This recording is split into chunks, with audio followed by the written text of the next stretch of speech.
Majelis Umum PBB mengadakan sidang tahunan tahun 2024 di kota New York. Beragam agenda menjadi sorotan dalam sidang tersebut. 3 hal utama yang menjadi topik adalah perang di jalur Gaza, Sudan, dan perang Ukraina. Ketiga perang tersebut masih terus berkecamuk hingga saat ini. Sidang Majelis Umum PBB akan membahas kondisi tersebut agar dapat segera mengakhiri konflik dan mewujudkan perdamaian dunia. Sidang Majelis Umum Perserikatan Bangsa-Bangsa tahun ini berlangsung di tengah situasi global yang suram. We see out of control geopolitical divisions and runaway conflicts, not least in Ukraine, Gaza, Sudan, and beyond. Perang di Gaza berlangsung hampir 1 tahun dengan lebih dari 41.000 orang Palestina tewas dan 100 orang dari Israel masih ditawan Hamas. Namun analis memandang sangat kecil kemungkinan kemajuan menuju gencatan senjata terjadi pada sidang PBB. I don't see much traction. I think both sides, in this case Hamas and the Israeli Prime Minister, seem to be gearing up for a protracted war, protracted conflict. Perdana Menteri Israel Benjamin Netanyahu dan Presiden Palestina Mahmud Abbas dipastikan akan fokus pada perang saat berpidato di Majelis Umum PBB hari Kamis waktu setempat.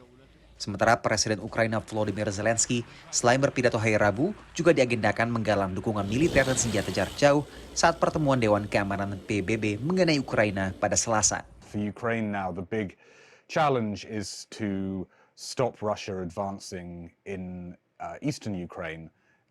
The future of the war will be decided on the battlefield, not in the UN. Presiden Rusia Vladimir Putin tidak akan datang ke New York, tapi Rusia akan diwakili Menteri Luar Negeri veteran Sergei Lavrov. Pada tahun ini Indonesia kembali diwakili oleh Menteri Luar Negerinya Retno Marsudi yang memang dalam beberapa saat terakhir ini aktif berkunjung ke kota New York dan menghadiri berbagai persidangan Majelis Umum dan juga Dewan Keamanan terkait dengan isu perang Hamas Israel di Gaza.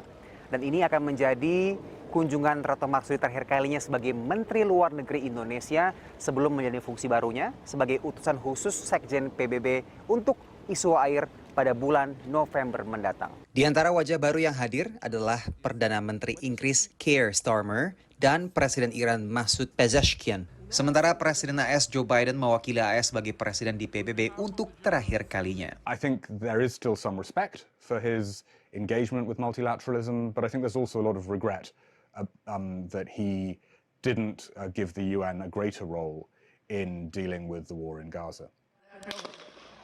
Menyusul 2 upaya pembunuhan terhadap mantan Presiden Donald Trump, VOA mengkonfirmasi apakah Amerika Serikat dapat menjamin keselamatan lebih dari 130 presiden dan Perdana Menteri yang akan datang ke kota New York. We have pulled out all the stops. New York City has police everywhere.